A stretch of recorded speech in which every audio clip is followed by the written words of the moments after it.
이 프롤로그 요즘 소설 속에서 게임에 빙의하는 게 유행이라더니 나 같은 경우에는 빙의가 아니라 환생이었다. 내가 전생에 하던 게임이었는데 트링거 아카데미를 배경으로 만들어진 MMORPG 게임이었다. 10연속 뽑기로 영웅 캐릭터를 소환하고 그 캐릭터가 사용하는 고유 장비를 뽑은 후에 캐릭터 시나리오라는 걸 플레이하게 된다. 캐릭터 시나리오를 통해 소환한 SSR 캐릭터의 스탯을 성장시켜서 파티를 만드는 거지. 중얼중얼 총 5명의 캐릭터를 성장시켜서 1파티를 만들면 그 파티로 메인 시나리오를 민다. 이때 과금을 한 사람은 능력이 좋은 캐릭터들을 이용해서 쉽게 스테이지를 밀 수 있고, 무과금 유저는 꽤 높은 난이도 때문에 스테이지를 미는 게 쉽지 않았다. 꽤 과금을 많이 했던 것 같은데 전생 특전 같은 건 없나? 이 게임의 배경은 오염지대라는 독특한 필드가 존재한다. 문제는 오염지대의 몬스터를 죽여주지 않으면 오염이 계속 바깥으로 퍼져나간다는 것이었다. 그리고 애석하게도 인류는 오염이 퍼지는 것을 막아내지 못했다. 40%인가? 행성의 60%가 오염지대에 먹혀버렸고 인류는 40%의 땅에서 겨우겨우 살아가고 있는 세계. 응애, 수원아.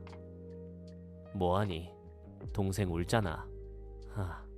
그나마 다행인 것은 인류의 생존 땅인 40%는 어떻게 해서든 사수하고 있다는 것이다. 지금 그게 중요한 게 아니에요. 네 동생이 우는 게 중요하지. 뭐가 중요한데? 저 각성한 것 같아요. 뭐? 각성한 것 같다니까요? 고추에 털 좀 난다 싶더니 얘도 이러네. 40%의 땅을 사수하는 사람은 아무나가 아니었다. 오염지대에서는 사람에게 치명적인 독이 공기에 녹아져 있어서 평범한 존재는 버틸 수가 없다. 하지만 각성자라는 특별한 존재는 오염지대에서도 문제없이 살 수가 있었다. 물론 오래 버티면 몸에 좋지 않아서 대부분 싸울 때 빼고는 오염지대로 들어가지 않지만 말이다. 인류를 구원해줄 수 있는 존재는 각성자뿐이었고, 이 때문에 각성자가 된다는 건 매우 특별한 재능을 갖게 된다는 의미였다. 신분제 세상인 이곳에선 각성자가 되면 바로 귀족이 될 수 있지. 엄마가 내 말을 거짓말이라고 생각하는 것도 당연하다. 정신 차려. 이거사. 넌 평민이야.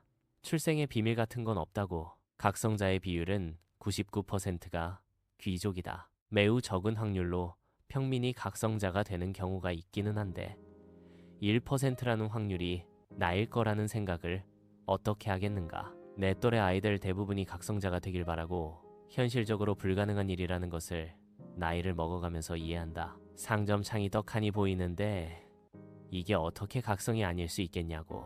하지만 나는 1%의 확률을 뚫고 각성한 사람이 맞다. 그렇지 않고서야 전생의 기억을 떠올린 순간 이런 창이 눈앞에 뜰 리가 없지 않은가? 추천 상품 특가 193 21 40 패키지 상점 일반 상점 시즌 한정 마일리지 정말 맞다고요. 그러니까 검사받게 해주세요. 돈 없어. 이거 사. 원래 태어나면 1번은 공짜로 받는 거 알아요. 어휴. 검사에서 아니라고 하면 어떡할래. 결과 받아드릴게요. 상점에서 구매할 수 있는 것들을 보니 침이 꼴깍 삼켜진다. 각성자로 인정받고 아카데미에 입학해서 돈을 벌어서 상점에 있는 상품들을 구매할 생각이었다. 상점에서 판매하는 물건을 이용한다면 돈방석에 앉는 건 시간 문제였다. 그래, 가자가. 딱 이 나이대 애들은 다 이런다더니 얘기 끝났지? 그러면 네 동생 좀 달래? 의행, 애행, 응애, 애애.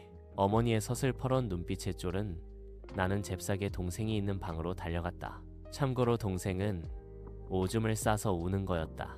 그렇게 희망에 가득 차 있었을 때가 있었지. 퇴검을 대신해서 씹고 있던 풀잎을 바닥에 뱉었다. 엄마에게 각성자가 된 것 같으니 검사받으러 가자고 호기롭게 말했던 16살의 나는 억울하게도 사춘기에 접어든 탓에 생긴 반항이라는 황당한 누명을 쓰고 말았다. 내가 정신병 걸린 게 아닌데 정신병이 걸린 거였다면 덜 억울했을 것이다. 집을 뛰쳐나와 용병이 된다는 선택도 하지 않았을 거고. 어이, 귀신, 정말 은퇴하는 거냐?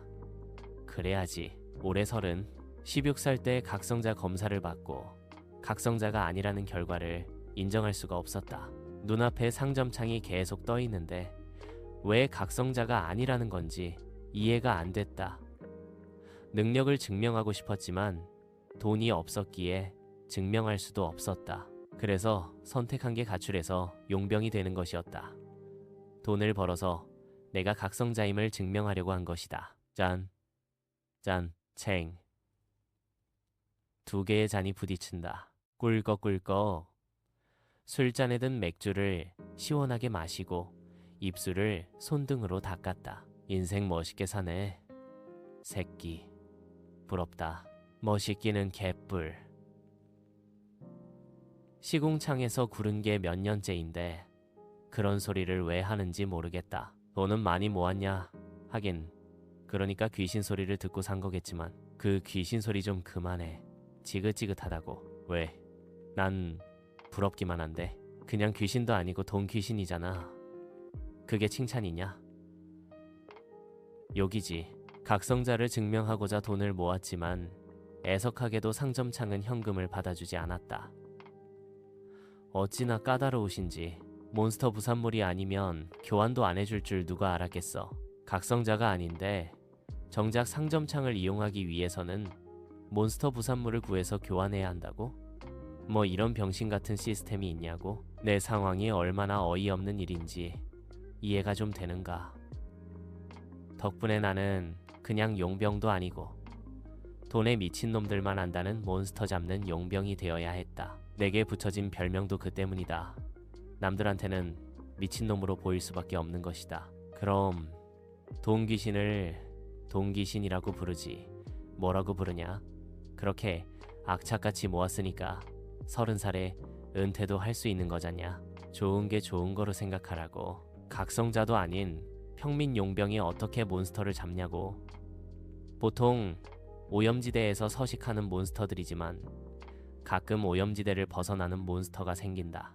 그리고 그 몬스터가 나와 같은 용병들의 목표가 되는 것이다. 다만 각성자처럼 대단한 이 능력을 갖춘 게 아닌 평민에 불과한지라 죽을 확률이 매우 높았다. 실제로 나와 같이 일을 하다가 죽은 놈들이 수두룩하다. 나도 2번이나 죽었었고 상점창에서 구매해뒀던 아이템이 아니었다면 지금까지 살아남지 못했을 것이다. 사춘기 반항이라는 억울한 오해를 사게 만들었던 상점창은 용병 생활을 할 때 매우 도움이 됐다. 내가 용병 짓을 하게 만든 게 상점창 때문인데 정작 도움을 받은 것도 상점창이라니. 참 아이러니한 일이지 않은가. 상점창에서 돈을 벌어서 아이템을 뽑았고 그때 뽑힌 아이템들이 나를 지금까지 생존하게 만들었다. 처음에 나는 상점창에서 캐릭터를 뽑아서 그 캐릭터의 주인이 될 수 있을 줄 알았다. 그런데 상점참이 그렇게 내게 도움이 되는 쪽으로 만들어진 게 아니었다. 이건 도대체 어떻게 열 수 있는 거지? 14년이 지났는데도 열리지가 않는단 말이야. 일단 가장 큰 문제는 캐릭터를 소환할 수 있는 창에 들어갈 수가 없다는 점이다. 자물쇠 모양으로 단단하게 봉인이 되어 있었다. 일정한 조건을 갖춰야 저 봉인이 풀릴 텐데 정보가 없다 보니 여태까지 방법을 찾질 못했다. 이젠 거의 포기 단계였다. 어차피 영웅 소환을 하지 않아도 먹고 살 방법이 충분했기에 이젠 그냥 관심을 안 가지려고 노력 중이었다. 은퇴하면 어디로 갈 거야? 안쪽으로 들어갈 거지? 당연히 그래야지.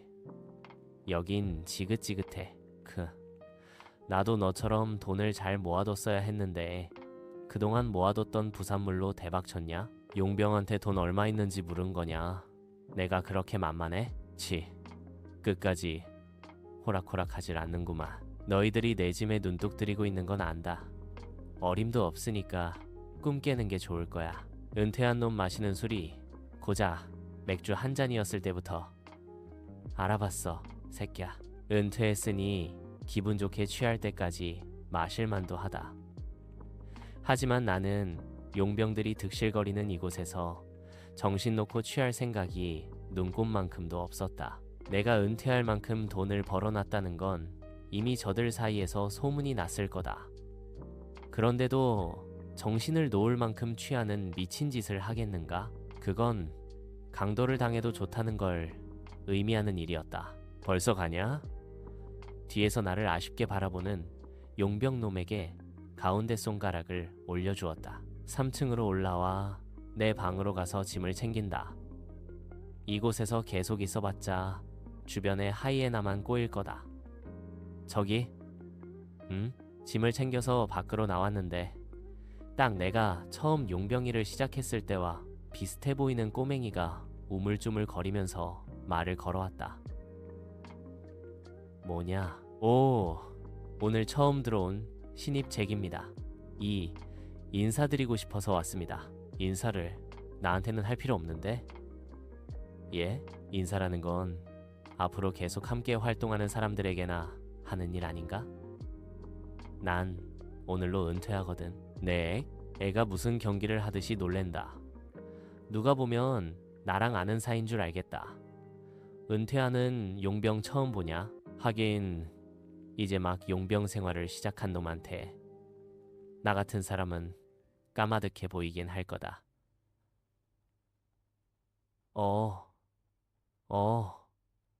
안 되는데? 뭐가 안 된다는 거야? 이놈은. 어이, 귀신. 다행히 아직 안 갔구만. 이놈은 또 왜 불러?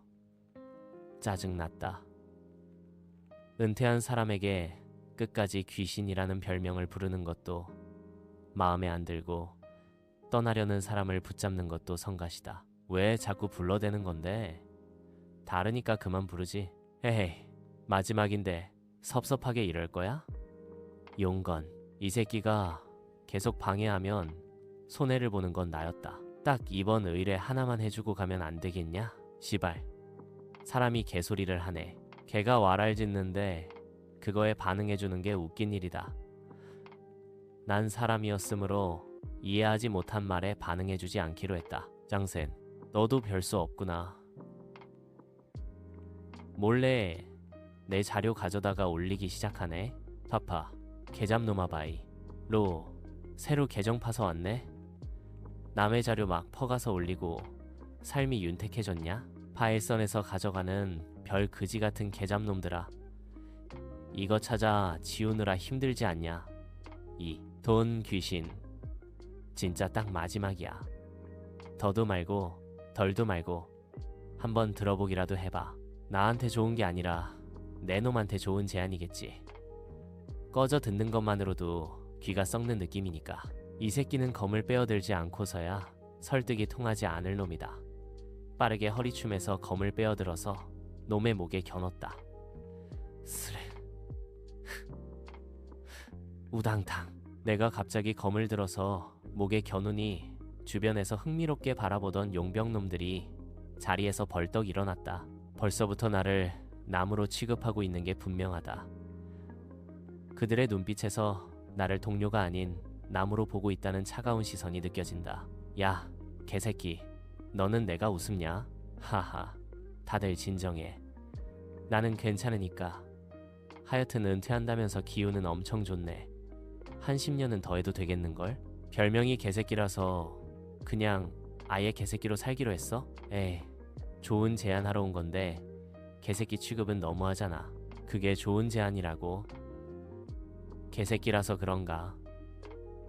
사람 말을 이해 못하나? 놈과 계속해서 대치하면서 용병 길드 안은 긴장감이 맴돌았다. 너 돈에 미친놈이잖아.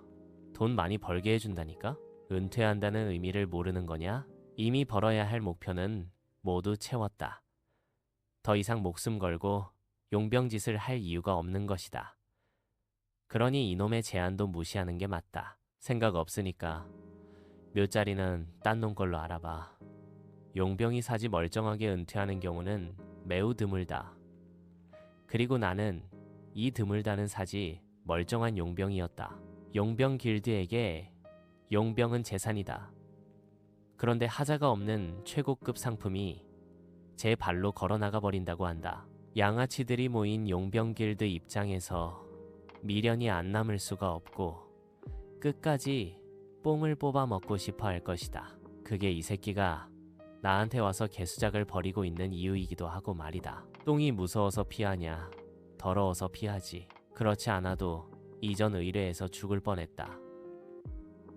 부활석도 다 써서 없는데 말이다. 참고로 방금 말한 부활석은 상점에서 판매하는 가장 귀중한 아이템으로 명칭과 똑같은 기능을 하는 아이템이다. 죽은 사람을 살리는 기적의 아이템. 게임 속에서는 별 생각 없이 사용한 아이템이지만 그게 현실 패치받으면서 엄청나게 중요한 아이템으로 급부상했다. 그래서 그런지 게임 속에서는 부활석이 심심치 않게 나왔는데 이곳에서 템 뽑기를 했을 때는 찾아보기가 굉장히 힘들어졌다. 지금 죽으면 그동안 했던 모든 일이 다 쓸모 없어지는 개죽음이지. 내가 여태까지 얻은 부활석은 단 2개였다.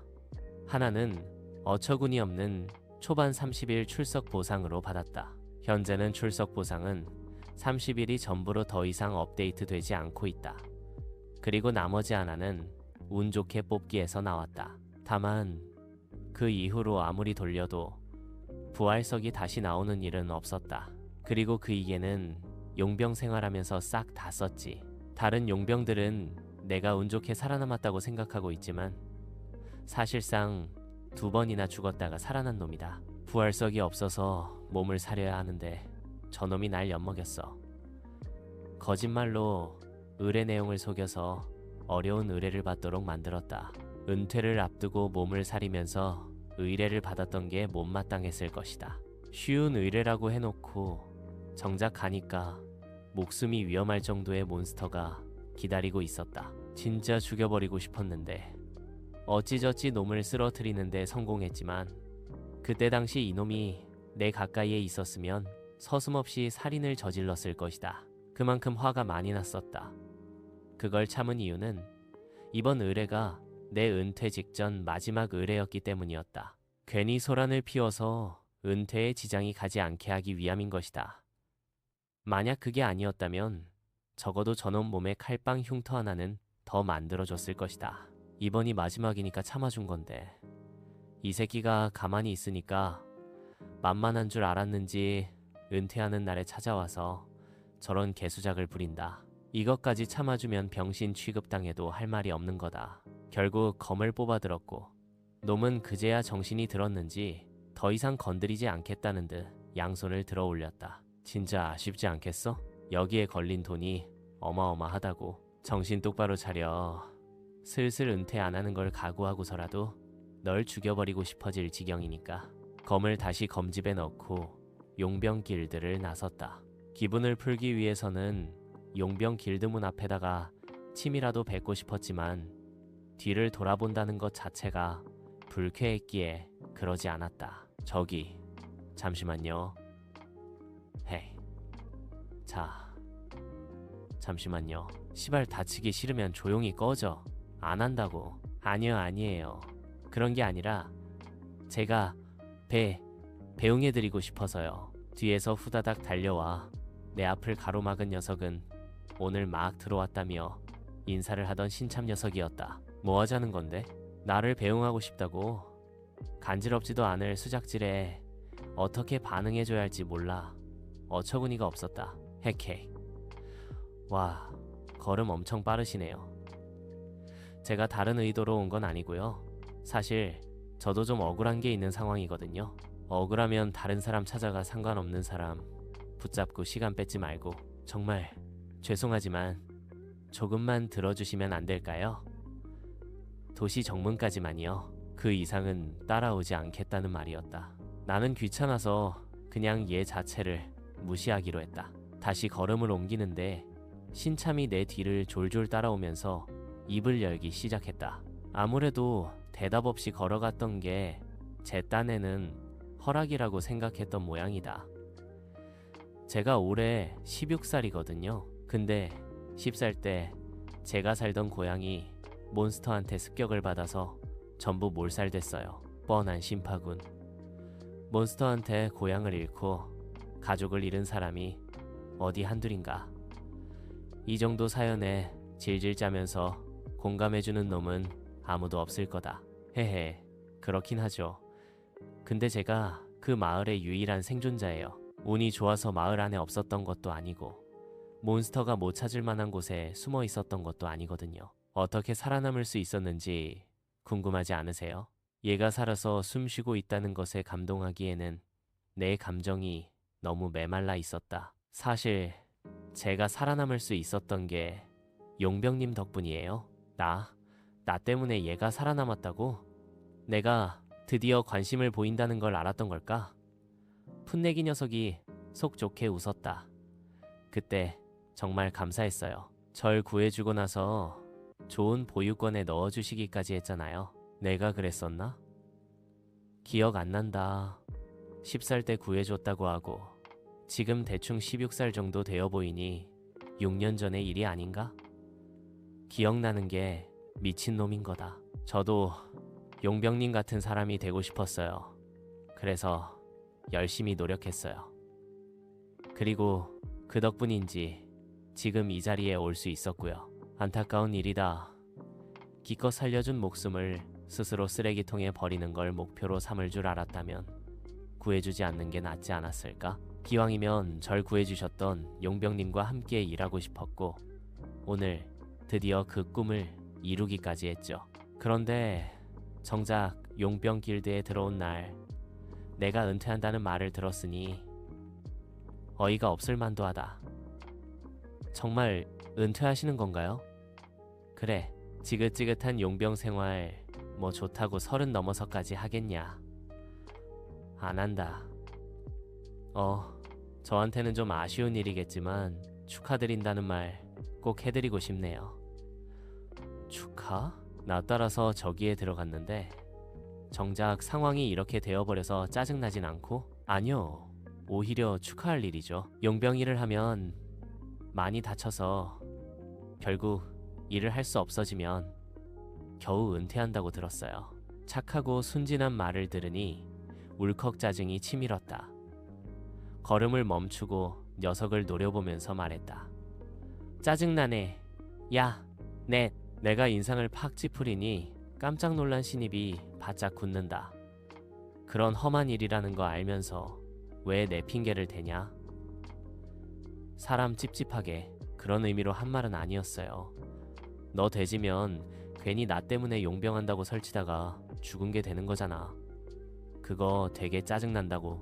찝찝해. 아무래도 자기를 동경하고 용병을 지망한다는 말을 들으면 내가 잘 왔다고 어깨를 두드려 줄 거라고 생각한 모양이다. 시무룩해진 신입을 째려보다가 다시 걸음을 옮겼다. 상처받고 떨어져 나갈 줄 알았던 녀석은 다시 나를 졸졸 쫓아왔다. 안 죽을게요. 그리고 죽을 위기가 와도 용병님 핑계 대면서 후회하지 않을 겁니다. 약속해요. 넉살 좋은 놈이다. 자기가 생각한 것과 다른 놈이라는 걸 알았으면 포기하고 떨어져 나갈 것이지. 내가 아무 말 없이 걸으니 이젠 다른 얘기를 꺼내왔다. 그런데 30이면 되게 일찍 은퇴하시는 거 아니에요? 용병놈들 은퇴하는데 나이가 무슨 상관이야. 언제 죽는지가 은퇴 날짜인 거지. 저도 딱 30에 은퇴하고 싶어요. 그때까지 돈도 열심히 모아놓을 거예요. 계획한 대로 된다면 이 세상에서 못할 게 뭐가 있겠나. 용병님은 은퇴하고 뭐 하실 생각이세요? 은퇴하고 나서? 사실 용병에서 은퇴한다고 해서 남은 내 인생을 유유자적 놀고 먹고 살 수 있는 건 아니었다. 그동안 용병 생활은 간단히 말하면 튜토리얼 정도의 분량이라고 할까? 본격적인 삶은 30부터가 될 것이다. 그런 걸 물어서 뭐하냐. 당연히 내 가게 하나 마련해서 그동안 벌어뒀던 돈 까먹고 사는 거지. 내 은퇴 이후의 삶은 지금 한 말의 반대일 것이다. 지금까지 개같이 벌었던 돈을 시드머니로 삼아서 더 큰 돈을 벌어서 부자가 될 것이다. 어디에다가 가게 내실 건데요? 그건 알아서 뭐하게. 내가 가게를 낼 곳? 그야 당연히 게임 속 SSR 캐릭터들이 활약하던 아카데미 도시. 그곳으로 가서 내 가게를 낼 것이다. 3. 돈 귀신. 이 아카데미 도시. 게임 속 캐릭터들이 한 공간에 모여서 생활하던 배경이 바로 아카데미다. 이후에는 군에 입대해서 활약하게 되겠지만 가장 맨 처음 캐릭터를 키우기 위해 모여있는 곳이 아카데미라서 그런지 메인 배경은 항상 아카데미였다. 그렇기에 내가 은퇴하고 자리를 잡기 위한 도시로 선택한 게 아카데미였다. 이곳밖에는 없어. 여태까지 상점창을 볼 때마다 생각하던 게 있다. 도대체 왜 게임에서 가장 중요한 캐릭터 뽑기가 잠겨 있는 건지. 별의별 짓을 다 해봤지만 캐릭터를 소환할 수 있는 창으로는 들어갈 수가 없었다. 자물쇠 모양으로 굳건하게 잠겨 있었고 아무리 많은 과금액을 갖고 있어도 열릴 기미를 보이지 않았다. 어느 순간부터는 무작정 돈을 모으는 것이 답이 아닐지도 모른다는 생각이 들더라. 여기에 왔는데도 답이 안 나오면 그냥 포기하자. 캐릭터를 뽑지 않고도 이 세상이 멀쩡할 수 있을지 걱정이 되긴 했지만 어쩌겠는가? 근처에 접근하는 것도 불가능한데 말이다. 내가 할 수 있는 마지막 바라기자 희망틀인 거. 아카데미를 중심으로 만들어진 아카데미 도시 드디어 전생하고 30년이 지나고서야 도착할 수 있었다. 제발 반응 좀 보여라. 내 머리로는 소환 잠금을 풀어낼 수 있는 곳은 여기밖에 없었다. 문제는 이걸 진작 알았어도 트링거 아카데미 도시로 올 수가 없었다는 거다. 나라고 30살이 될 때까지 안 오고 싶었겠는가? 아카데미 도시. 아무나 들어올 수도 없는 곳. 평민이 여길 들어오기 위해서는 많은 절차를 걸쳐야 한다. 물론 여기서도 태생 차이는 존재한다. 부모가 평민이지만 아카데미 도시 내에서 살고 있는 사람이라면 그 자식은 절차 없이 아카데미 도시에 들어갈 수 있다. 하지만 평범한 평민 가정에서 태어난 나는 그런 혜택을 받을 수가 없었다. 그러니 아카데미 도시로 들어가기 위한 준비를 해야 했다. 평민이 아카데미 도시에 들어가기 위해서 필요한 것. 우선 확실한 신분. 여기는 신분에도 등급이 존재한다. 범죄 이력이 있는 평민은 신분 등급이 떨어진다. 그리고 얼마의 경제적 여력이 되는지도 신분 등급에 영향이 온다. 대충 비슷한 걸로 설명하자면 신용 등급 같은 거랄까? 그리고 도시에 들어가기 위해서 필요한 게 한 가지가 더 있었다. 어이없지만 용모가 단정해야 한다는 거지. 용모 단정. 거친 용병 생활을 한 놈에게 용모 단정이 필요하단다. 그나마 다행인 건 용모 단정이 외모를 뜻하는 게 아니라는 거다. 생각해봐라. 오염으로 60%의 땅을 잃은 상황에서 평민들이 어떻게 살아갈지. 귀족들은 오염지대에서 최대한 멀어진 곳에 저택을 두고 살아간다. 평민들은 집안의 사정에 따라 사는 곳이 달라지는데 보통 삶이 팍팍할수록 오염지대와 가까운 곳에서 지낸다. 오염지대에 가까운 평민 마을은 굶어 죽은 시체가 방치당하고 주변에는 오물들이 냄새를 풍기고 부익부 빈익빈. 부자는 더 부자가 되고 가난한 사람은 더 가난한 사람이 되는 것. 이 세상은 그 차이가 매우 뚜렷했다. 솔직히 평민으로 사는 건 지구에서 흙수저로 태어난 것보다 훨씬 힘들었다. 오염지대로 60%의 땅을 잃고 고작 40%의 땅에서 몇십억이 넘는 인구가 아등바등하면서 사는 상황이지 않은가? 범죄자도 많고 빈민가도 많았다. 세상의 중심은 소수의 귀족이 꽉 잡고 부와 명예를 독식했고 말이다. 근데 평민들한테는 그걸 뭐라고 할 자격이 없지. 평민들이 숨을 쉴 수 있는 건 귀족들이 희생해서 오염지대와 싸워주고 있기 때문이다. 귀족들은 대부분 혈통적으로 각성자가 될 확률이 높다. 귀족 전부가 각성자라고 봐도 될 정도의 확률이다. 그리고 각성자가 된 귀족은 특별한 이 능력을 가지고 있었으며 그 능력을 의무적으로 아카데미에 다니면서 훈련을 해야 했다. 그렇게 아카데미에 졸업하면 무려 10년간 입대해서 오염지대의 오염을 막아야만 하는 의무가 생긴다. 과거에는 20년간 장제 징집이었다는데 오염률이 60, 40으로 안정화되면서 점점 줄더니 10년으로 고정이 됐다. 목숨 걸고 10년 동안 전쟁을 치르는 건데 부와 명예가 따라오는 건 당연하지. 그들 덕분에 우리가 먹고 살 수 있는 거였다. 덕분에 평민들은 귀족이라면 벌벌 떨 정도로 무서워하는 한편 존경심을 갖고 있기도 했다. 그런 점에서 내가 평민 출신의 남자아이로 환생한 건 참 애석한 일이었다. 귀족이었으면 좋았을 텐데 그래도 나한테는 이 능력이 있으니까 나에겐 상점을 이용할 수 있는 이 능력이 있다. 초반에는 나도 각성한 거 아닌가 싶어 설레발을 떨었는데 애석하게도 각성자는 아니라고 하니 어쩌겠나? 순응하고 살 수밖에. 소화는 못해도 아이템 뽑기가 있는 이상 일반적인 평민처럼 아등바등하면서 살 필요가 없었다. 원래 게임에서 과금만큼 사기적으로 스펙을 올릴 방법이 없지 않은가? 문제는 시드머니였지. 돈을 만드는 게 죽을 만큼 힘들었어. 실제로 무려 2번이나 죽기까지 했다.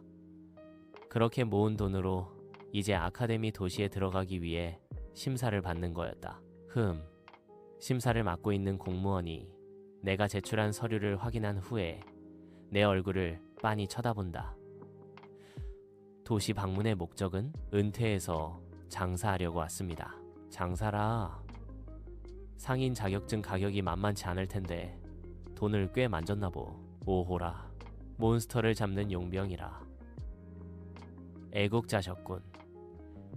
용병들 사이에서는 몬스터를 잡는 용병이 미친놈 취급당하지만 귀족들에게는 인식이 꽤 나쁘지 않았다. 오염지대에서 벗어난 몬스터를 처리하는 것. 우리한테는 목숨을 걸고 해야 하는 긴장되는 일이지만 귀족한텐 매우 귀찮고 번거로운 일이다. 약해 빠진 몬스터를 잡기 위해 이동을 하는 시간이 아까운 것이다. 그런데 용병들이 그 일을 해주기에 번거롭고 귀찮은 일을 하지 않아도 된다. 그러니 공무원 입에서 애국자라는 말이 나온 것이다.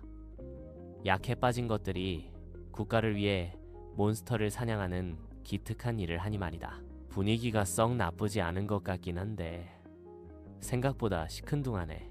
몬스터를 사냥하던 용병이라는 것에 나름 희망을 갖고 있었는데 공무원의 표정이 그다지 호의적이지가 않았다. 용모 단정은 시발 너무 개소리잖아. 심사를 맡은 공무원이 마음에 안 들면 용모 단정하지 않다는 걸 핑계로 퇴짜를 맞을 수 있는 일이다. 가장 확실한 방법은 뇌물을 주는 것. 그냥 넘어갈 수 있기를 바랬는데 어쩔 수 없다 싶었던 나는 공무원의 앞에 뇌물을 담아놓은 주머니를 내어놓았다. 그 주머니를 확인한 공무원이 한쪽 눈썹을 치켜든다. 그리고 잠시 후 쿵, 내 정보가 담긴 서류에 붉은색 도장이 찍혔다. 통과 트링거 아카데미 도시에 온 것을 환영하오. 공무원이 돈주머니를 챙겨놓고 통과를 선언한 것이다. 그리고 그와 동시에 영웅 소환 잠금이 해제되었습니다. 14년간 바라왔던 캐릭터 소환 잠금이 풀렸다. 공무원에게 갈취당한 뇌물이 조금도 아깝지 않아진 순간이었다. 캐릭터 잠금이 풀렸다는 것에 잔뜩 설렜는데 나를 기뻐서 돌아버리게 할 심산인지 상점창이 업데이트까지 됐다. 특가 패키지 199, 53, 2 추천 상품 패키지 상점 일반 상점 시즌 한정 VIP 마일리지 특가 패키지가 떴다. 사실 말이 특가 패키지지 구성품이 별로라서 구매하지 않는 게 나은 경우도 종종 있었다. 하지만 이번만큼은 반드시 구매해야 하는 패키지로 구성이 되어 있었다. 이건 바로 구매지. 패키지를 좀 더 많이 살 수 있었으면 얼마나 좋을까. 하지만 이번 특가 패키지는 계정당 1개밖에 구매가 안 됐다. 구성품이 워낙 말이 안 되니까 그럴 수밖에 없다는 건 이해를 한다. 드디어 다시 내 손에 들어왔구나. 부활서. 그것도 무려 3개라니. 이 정도면 밸런스 붕괴 아닌가? 다른 패키지 상품도 나쁘지 않았지만 부활석이라는 아이템 앞에서는 길을 펴지 못할 것이다. 은퇴한 이후지만 부활석은 무조건 가지고 있는 게 이득이다 여분의 목숨이지 않은가. 이제 진짜 꽃길만 걷자. 고생스러웠던 용병 생활은 있고 은퇴 이후 꽃길만 걷는 거다.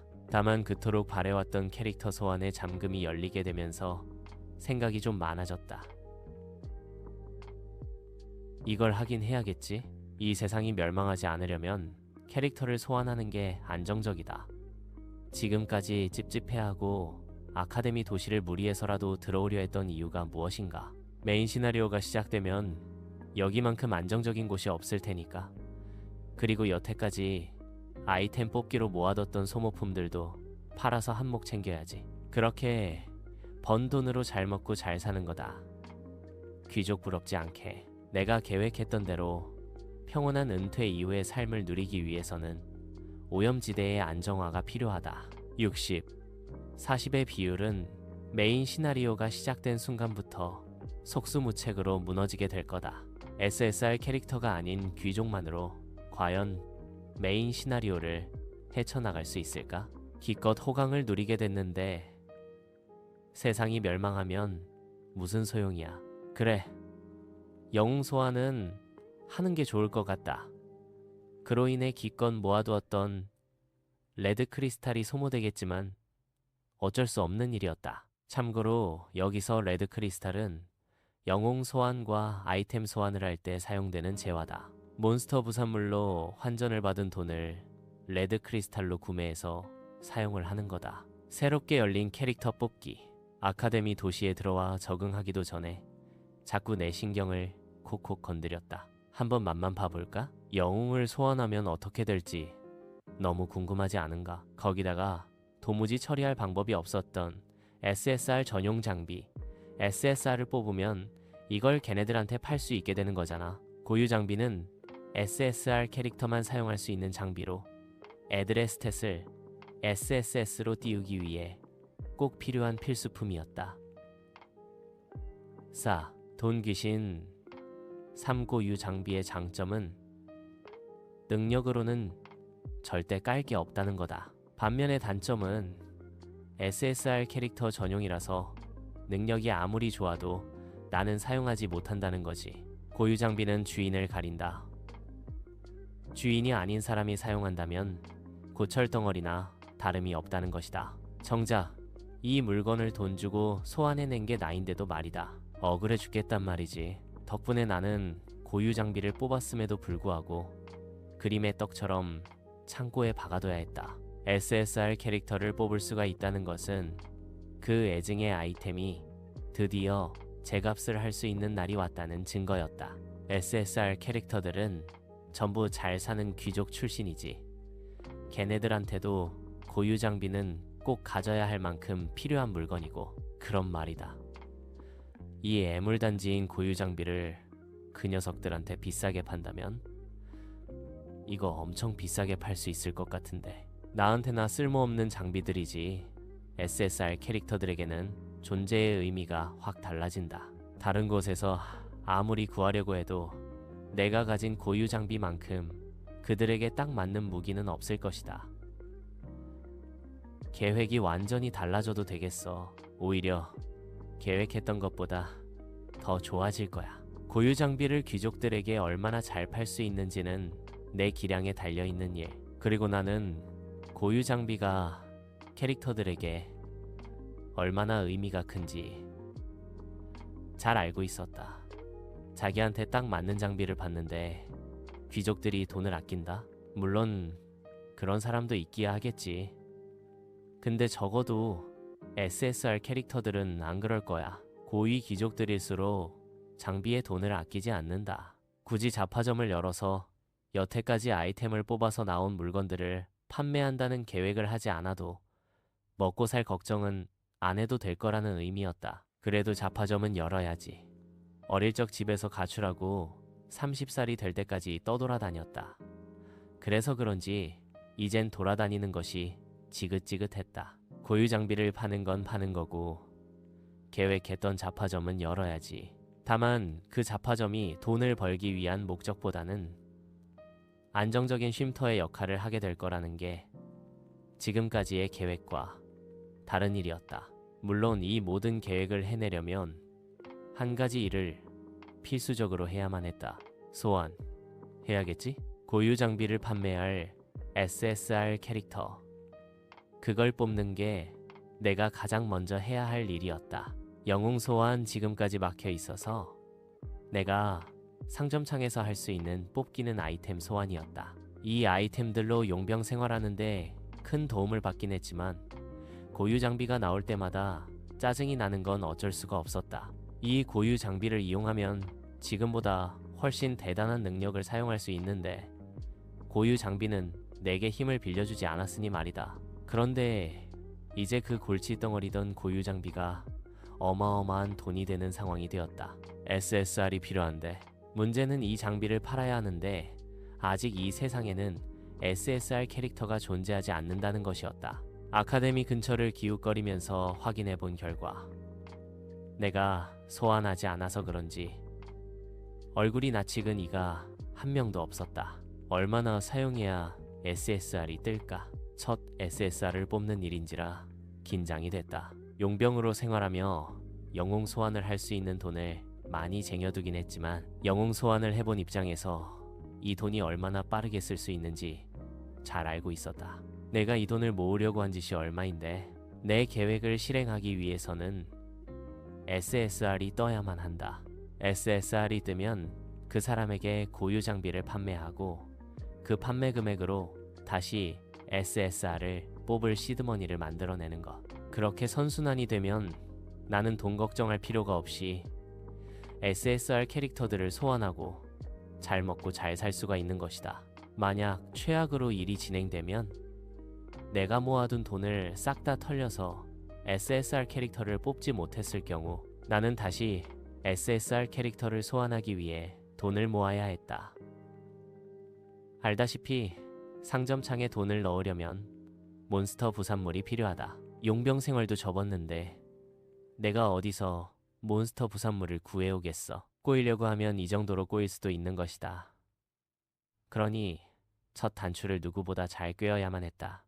해보자. 아카데미 도시에 들어왔을 때 잠금 해제됐던 영웅 소환 SSR 캐릭터를 소환하고 싶어서 손가락이 근질근질했다. 누가 가장 먼저 소환될지는 모르겠지만 기왕이면 돈이 아주 많은 출신의 캐릭터가 뽑혔으면 좋겠다는 생각이 들었다. 간다. 첫 영웅 소환. 처음으로 하는 소환이면 이벤트라도 좀 넣어줄 것이지 매정하게 그런 것도 없었다. 오로지 운으로 SSR을 뽑아야 하는 상황이었다. 아이템 뽑는 거에 행운을 올려주는 스크롤이라도 있었다면 얼마나 좋았을까. 트링거 아카데미의 고급스러운 도시 전경을 바라보며 소환 버튼을 누른다. 하늘에서 그동안 고생한 나를 가엾게 여겨준다면 SSR 캐릭터를 넣어줄 것이다. 번쩍. 그리고 하늘이 나를 비웃었다. 젠장. 소환되는 영웅의 목록은 R급, SR급, SSR급이 존재한다. R급과 SR급은 솔직히 명함만 파두는 정도로 값어치를 다한다. 게임 속 메인 시나리오를 진행하면서 도움이 되는 존재는 SSR 캐릭터였다. 우리는 그것을 태생 차이라고 했고 실제로 트링거 아카데미에서는 태생 차이를 이기는 건 불가능했다. SSR 캐릭터한테만 있는 게 너무 많아. 일단 고유 장비 SSR 캐릭터 전용의 장비인지라 R나 SR급 캐릭터에게는 고유 장비라는 게 없다. 차별은 그뿐만이 아니다. SSR 캐릭터는 개인 시나리오라는 게 있다. 그리고 이 개인 시나리오를 얼마나 높은 난이도의 것으로 깼는지에 따라 기본 스탯이 달라졌다. R급이나 SR급에는 개인 시나리오마저 없는 차별이 엄청난 게임인 것이다. 하지만 이를 문제 삼는 게이머는 없었다. 애초에 R급과 SR급은 임시로 쓰는 용도에 불과했기 때문이다. 아니, 또 R급은 너무하잖아. R급이 하늘에서 쏟아져 내려오고 있었다. 쓸데없이 화려한 소환 이펙트, 영웅 소환의 본격적인 매운맛이 나를 기다리고 있었다. 아카데미 도시에 들어와서 할 일이 SSR 캐릭터를 뽑는 것밖에 없는 건 아니었다. 해야 할 일은 얼마든지 많았다. 아직 SSR 뽑기의 매운맛의 후유증에서 아직 정신이 돌아오지 않은 상태였지만 해야 할 일을 미룰 수는 없었다. 부동산 가게로 들어가서 어떤 곳을 구하려고 왔느냐는 질문에 한 대답이 바로 이것이었다. 잡화점을 열 생각입니다. 맞는 건물이 있겠습니까? 으잉? 잡화점? 그건 별로 추천 안 하는데. 근데 어째 처음부터 삐딱한 대답이 돌아왔다. 잡화점을 추천하지 않는다는 말이었다. 왜 그러시는 겁니까? 잡화점 직종 자체야 큰 문제가 없지.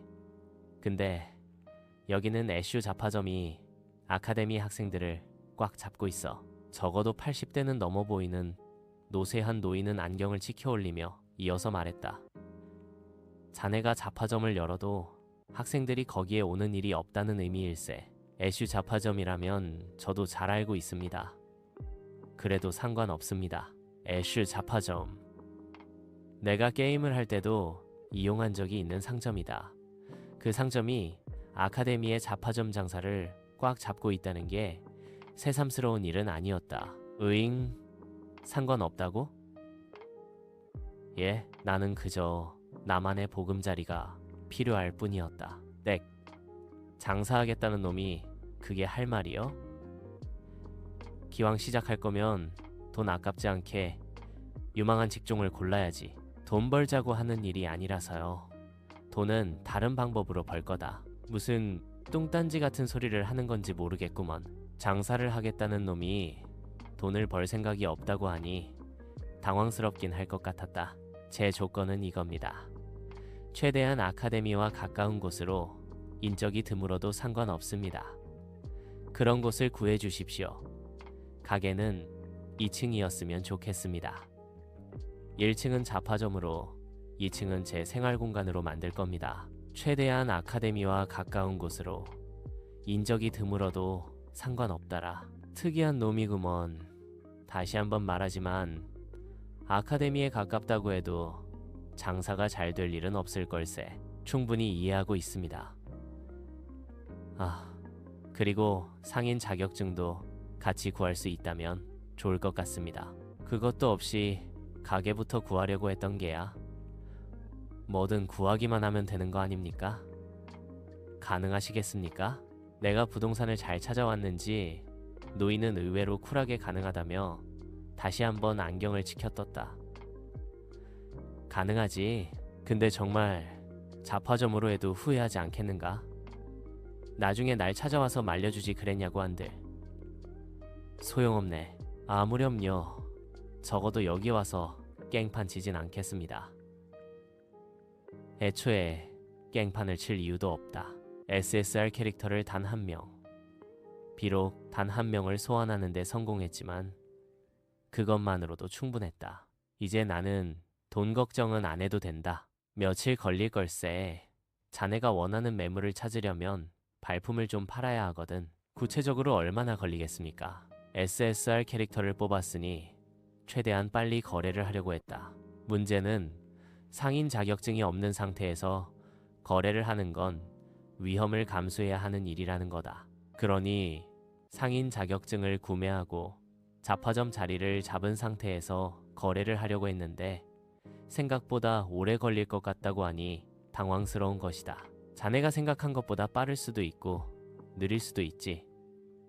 사정에 따라서 달라지는 거니까. 느긋한 노인네의 모습을 보니 하루 이틀로 구해질 건 아닌 듯 했다. 결국 빈 시간을 알차게 보내기 위해 나는 한 가지 선택을 해야만 했다. 먼저 거래부터 하자. 바로 SSR에게 고유 장비를 파는 것이었다.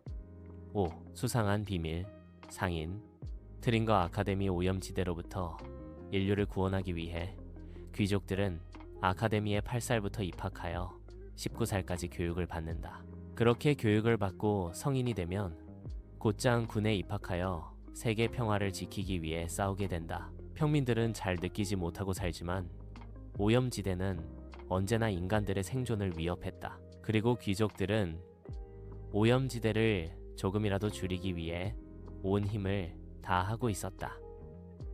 하하 기록은 똑같아. 느낌 좋았는데 다시 해볼까? 너 지금 땀범벅이야. 또 한다고 기록이 나오겠어? 친구의 말에 손을 확인했다. 눈에 보일 정도로 손이 덜덜 떨리고 있었다. 그러게, 오늘은 그만해야겠다. 오늘에야 말로 기록을 세울 수 있을 거라고 생각했다. 컨디션도 좋았고 예전보다 실력이 좋아졌다는 확신도 있었다. 난 뭐가 문제인 거지? 아카데미에 다니는 학생들에게는 각자 등급이라는 게 존재한다.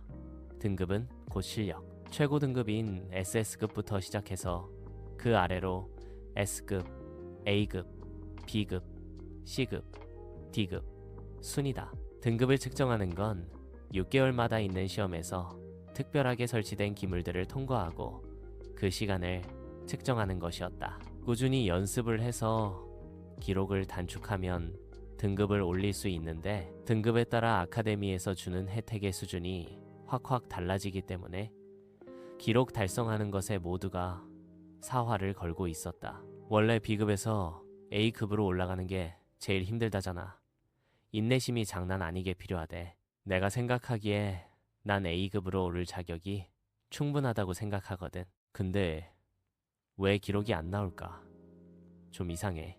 B급이 괜히 마의 등급이 아니라고 조급해하지 말고 침착하게 해봐. 친구가 걱정해서 해주는 말들이 썩 귀에 들어오지 않았다.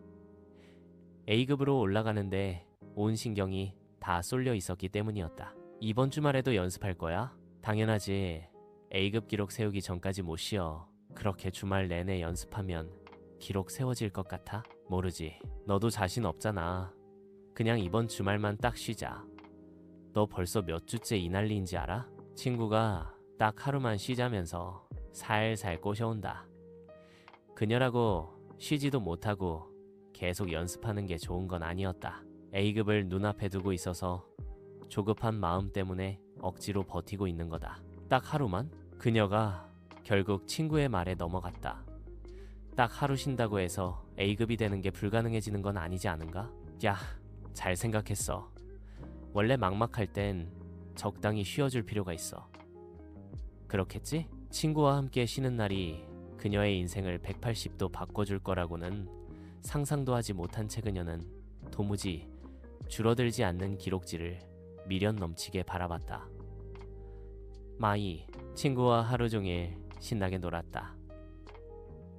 오랜만에 놀아서 그런지 시간 가는 줄 몰랐다.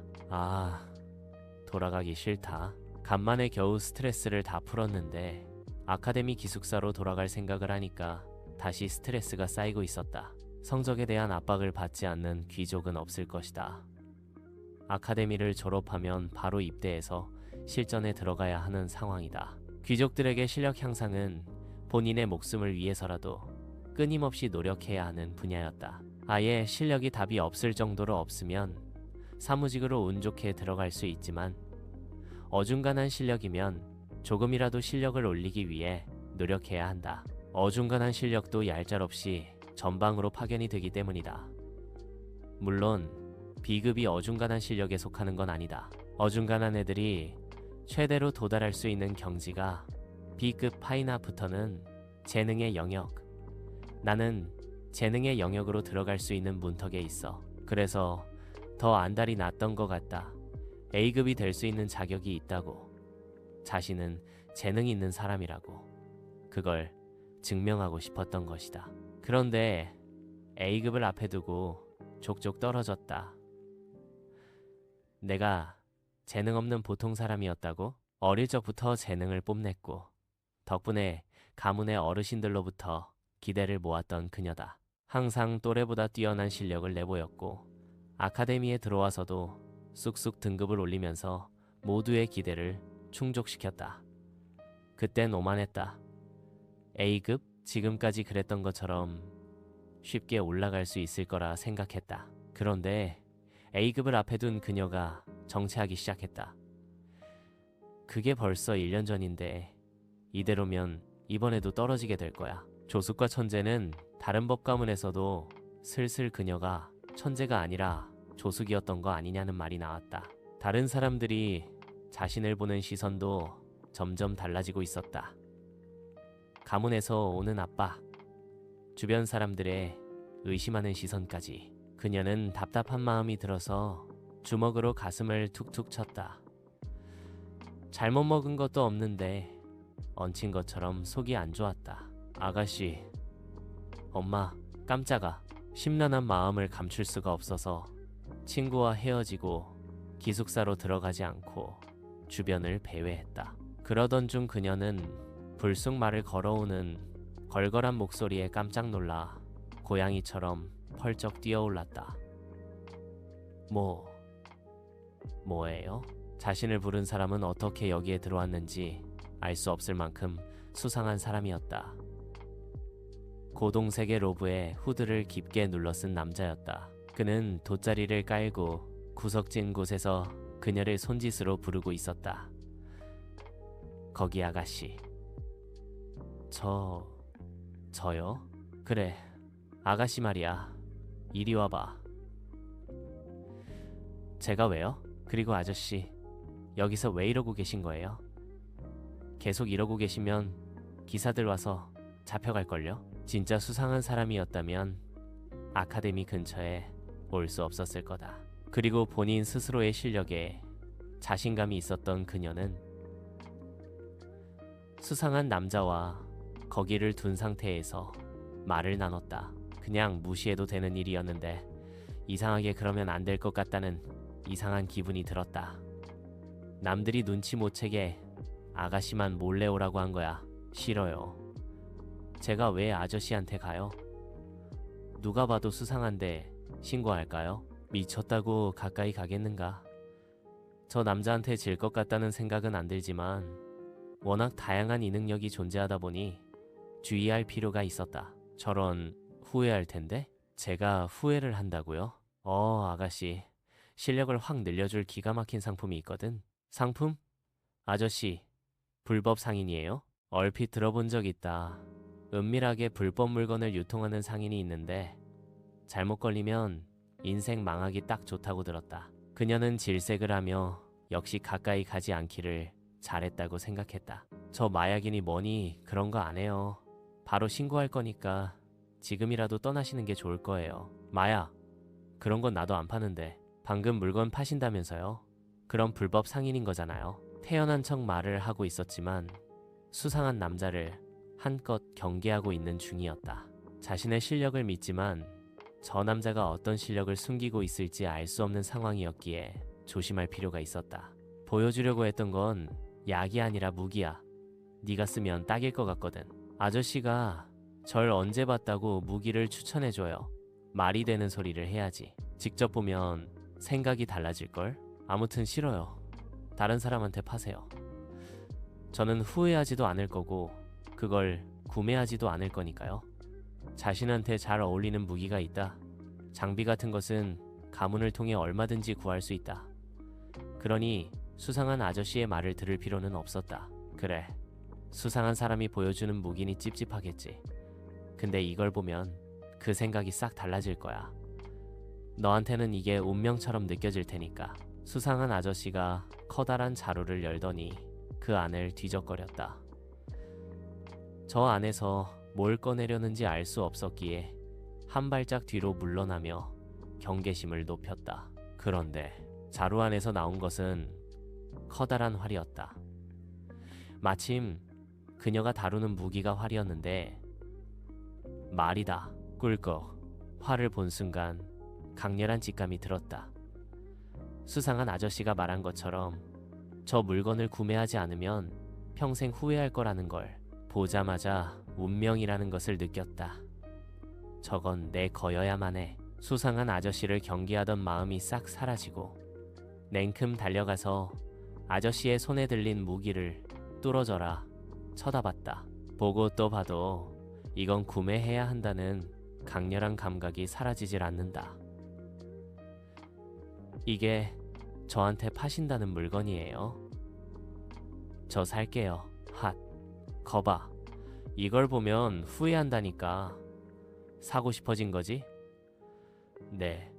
얼마예요? 당장 사게 해주세요. 눈이 뒤집혔다. 무기에 이런 진한 소유욕과 집착을 느낀다는 게 이상했지만 이미 사로잡힌 마음은 바뀌지 않았다. 나중에 이 무기가 엉망진창에 망가진 것이라고 해도 구매한 걸 후회하지 않을 것이다. 그 정도의 마음이었기에 수상한 아저씨에게 구매하겠다는 말을 한 것이다. 하지만 아저씨는 매정하게도 보여줬던 무기를 다시 자루 안으로 넣어버렸다. 아, 아저씨, 파신다면서요. 자신의 무기를 강탈당한 기분이었다. 저 물건은 분명 자신의 것이 아니었는데 말이다. 안 돼. 내 무기, 아직은 내 거가 아닌데 왜 강탈당한 것처럼 구는지 모르겠네. 저한테 파신다고 했잖아요. 그럼 제 거죠. 얼마예요? 얼마면 되는데요? 글쎄? 네, 글쎄라고? 다음 주. 이날 이 시간에 다시 한번 여기로 와. 그땐 이 무기를 살 수 있을 값어치의 물건을 가져오는 거야. 내 마음에 들면 팔고 마음에 안 들면 안 판다. 잠깐만요. 다음 주까지 기다려야 해요. 저한테 팔겠다고 오신 거였잖아요. 그렇게 두루뭉술하게 말씀하시면 안 되죠. 그래서 안 살 거야? 안 살 거냐고. 그걸 두 눈으로 봤는데 어떻게 안 살 수 있겠는가. 그 아이는 내 거였다. 존재 자체가 자신을 위해 태어났다고 확신할 수 있다.